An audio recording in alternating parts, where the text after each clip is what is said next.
गोविंद हरे मुरारी, हे नाथ नारायण वासुदेव। भगवान के अवतारों का वर्णन। श्री सूत जी कहते हैं कि सृष्टि के आदि में भगवान ने लोकों के निर्माण की इच्छा की।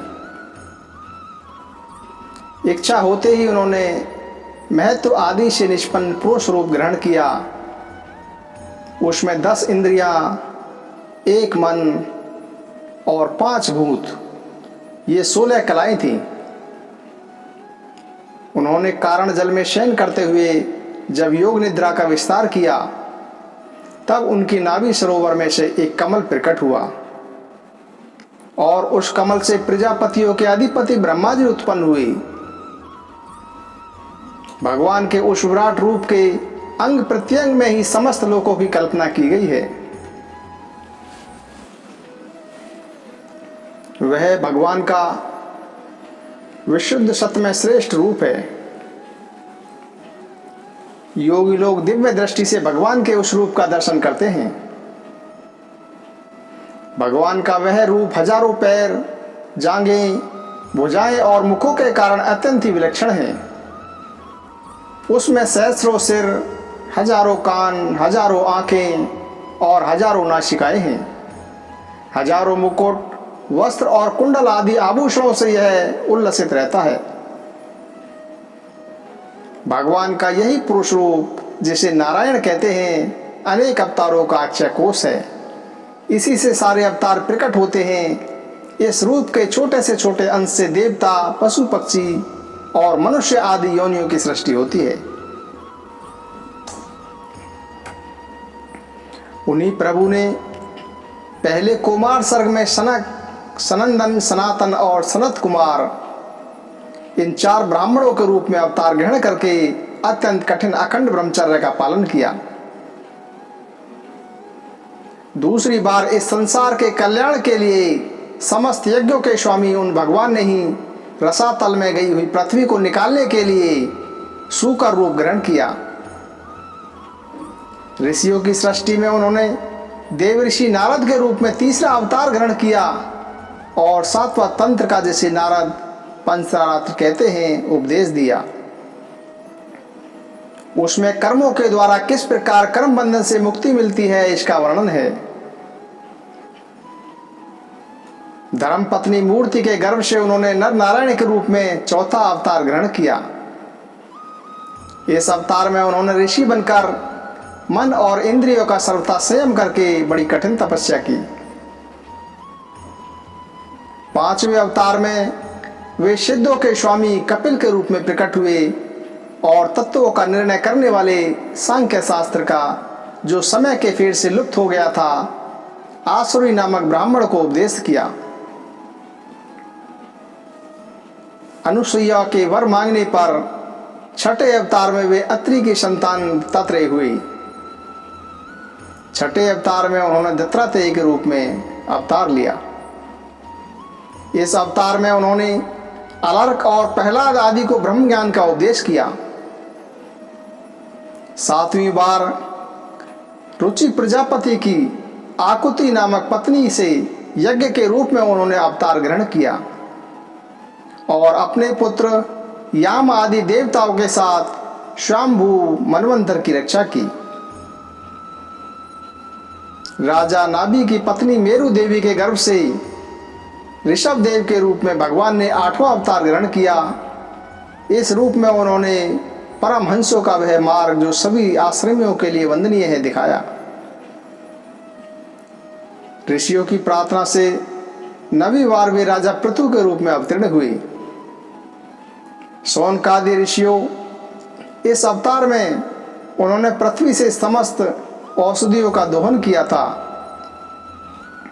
इससे यह अवतार सबके लिए बड़ा ही कल्याणकारी हुआ।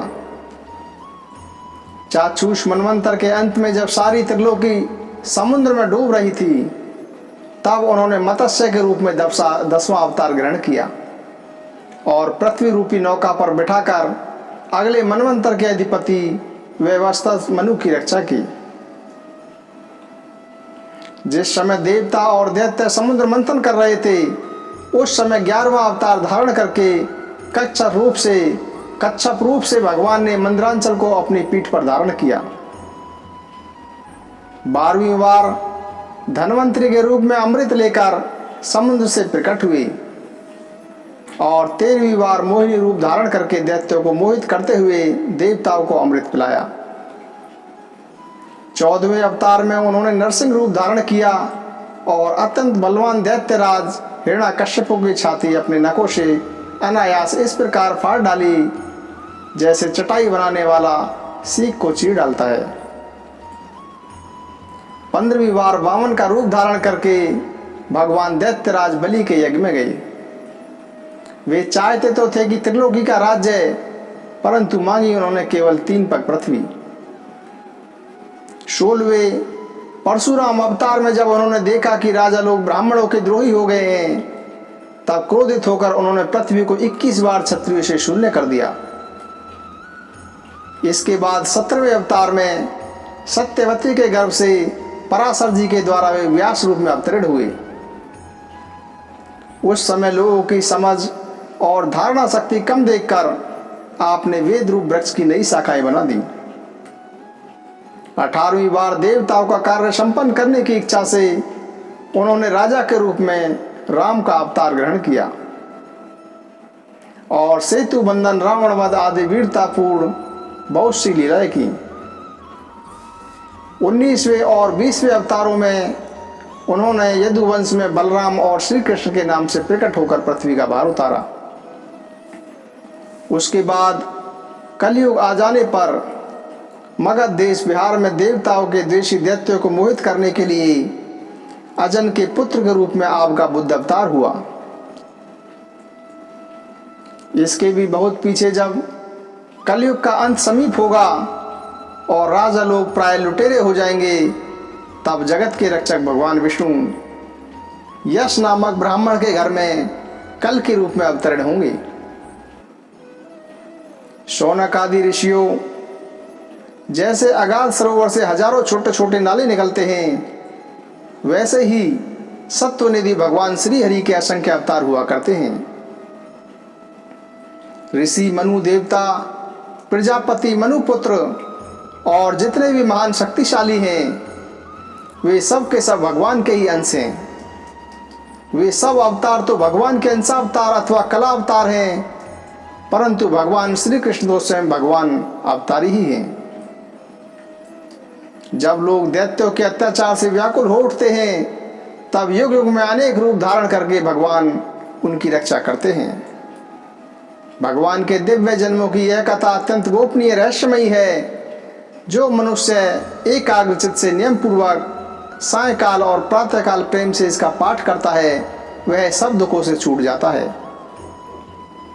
प्राकृत स्वरूप रहित चिन्मय भगवान का जो यह स्थूल जगताकार रूप है, यह उनकी माया के महत्वादि गुणों से भगवान में ही कल्पित है। जैसे बादल वायु के आश्रय रहते हैं और घूसरपना धूल में होता है, परंतु अल्पबुद्धि मनुष्य बादलों में, आकाश में और दूषरपने का वायु में आरोप करते हैं, वैसे ही अविवेकी पुरुष सबके साक्षी आत्मा में स्थूल दृश्य रूप जगत का आरोप करते हैं। इस स्थूल रूप से परे भगवान का एक सूक्ष्म अव्यक्त रूप है, जो न तो स्थूल की तरह आकार आदि गुणों वाला है और न देखने सुनने में ही आ सकता है। वही सूक्ष्म शरीर है। आत्मा का आरोप या प्रवेश होने से यही जीव कहलाता है और इसी का बार बार जन्म होता है। उपयुक्त सूक्ष्म और स्थूल शरीर अविद्या से ही आत्मा में आरोपित है। जिस अवस्था में आत्मस्वरूप के ज्ञान से यह आरोप दूर हो जाता है, उसी समय ब्रह्म का साक्षात्कार होता है। तत्वज्ञानी लोग जानते हैं कि जिस समय वह बुद्धि रूपा परमेश्वरी की माया निवृत्त हो जाती है, उस समय जीव परमानंद हो जाता है और अपने स्वरूप महिमा में प्रतिष्ठित होता है। वास्तव में जिनके जन्म नहीं है और कर्म भी नहीं है, उन हृदयेश्वर भगवान के अप्रकृत जन्म और कर्मों का तत्वज्ञानी लोग इसी प्रकार वर्णन करते हैं, क्योंकि उनके जन्म और कर्म वेदों के अत्यंत गोपनीय रहस्य हैं। भगवान की लीला अमोघ है, वे लीला से ही इस संसार का सृजन, पालन और संहार करते हैं, किंतु इसमें आसक्त नहीं होते। प्राणियों के अंतःकरण में छिपे रहकर ज्ञानेंद्रिय और मन के नियंता के रूप में उनके विषय को ग्रहण भी करते हैं, परंतु उनसे अलग रहते हैं। वे परम स्वतंत्र हैं, ये विषय कभी उन्हें लिप्त नहीं कर सकते। जैसे अनजान मनुष्य जादूगर अथवा नटके संकल्प और वचनों से की हुई करामात को नहीं समझ पाता, वैसे ही अपने संकल्प और वेदवाणी के द्वारा भगवान के प्रकट किए हुए इन नाना नाम और रूपों को तथा उनकी लीलाओं को कुबुद्धि जीव बहुत ही तर्क युक्तियों द्वारा नहीं पहचान सकता। चक्रपाणी भगवान की शक्ति और पराक्रम अनंत है, उनकी कोई थाह नहीं पा सकता। वे सारे जगत के निर्माता होने पर भी उससे सर्वथा परे हैं। उनके स्वरूप को अथवा उनकी लीला के रहस्य को वही जान सकता है जो नित्य निरंतर निष्कपट भाव से उनकी चरण कमलों की दिव्य गंध का सेवन करता है, सेवा भाव से उनके चरणों का चिंतन करता रहता है। शौनक आदि ऋषियों, आप लोग बड़े ही सौभाग्यशाली तथा धन्य हैं, जो इस जीवन में और विघ्न बाधाओं से भरे हुए इस संसार में समस्त लोकों के स्वामी भगवान श्री कृष्ण से वह सर्वात्मक आत्मभाव, वह अनिर्वचनीय अनन्य प्रेम करते हैं, जिससे फिर इस जन्म मरण रूप संसार के भयंकर चक्र में नहीं पड़ना होता। भगवान वेद व्यास ने यह वेदों के समान भगवत चरित्र से परिपूर्ण भागवत नाम का पुराण बनाया है। उन्होंने इस कल्याणकारी और महान पुराण को लोगों के परम कल्याण के लिए अपने आत्मज्ञानी शिरोमणि पुत्र को ग्रहण कराया। इसमें सारे वेद और इतिहासों का सार संग्रह किया गया है। सुखदेव जी ने राजा परीक्षित को यह सुनाया। उस समय वे परम ऋषियों से घिरे हुए आमरण अनशन का व्रत लेकर गंगा तट पर बैठे हुए थे। भगवान श्री कृष्ण जब धर्म ज्ञान आदि के साथ अपने परम धाम को पधार गए, तब इस कलयुग में जो लोग अज्ञान रूपी अंधकार से अंधे हो रहे हैं, उनके लिए यह पुराण रूपी सूर्य इस समय प्रकट हुआ है। शौनक आदि ऋषियों, जब महातेजस्वी श्री सुखदेव जी महाराज वहाँ इस पुराण की कथा कर रहे थे, तब मैं भी वहाँ बैठा था। वहीं मैंने उनकी कृपा पूर्ण अनुमति से इसका अध्ययन किया। मेरा जैसा अध्ययन है और मेरी बुद्धि के मैं जितना इसको ग्रहण किया है, उसी के अनुसार मैं इसे आप लोगों को सुनाऊंगा। श्री कृष्ण गोविंद हरे मुरारी, हे नाथ नारायण वासुदेव। श्री भागवत भगवान की है आरती, पापियों को पाप से है तारती। श्री भागवत भगवान की है आरती, पापियों को पाप से है तारती। ये अमर ग्रंथ, ये मुक्ति पंथ, ये पंचम वेद निराला, नव ज्योति जलाने वाला। हरि नाम यही, हरि ध्यान यही, यही जग मंगल की आरती। पापियों को पाप से है तारती। श्री भागवत भगवान की है आरती, पापियों को पाप से है तारती।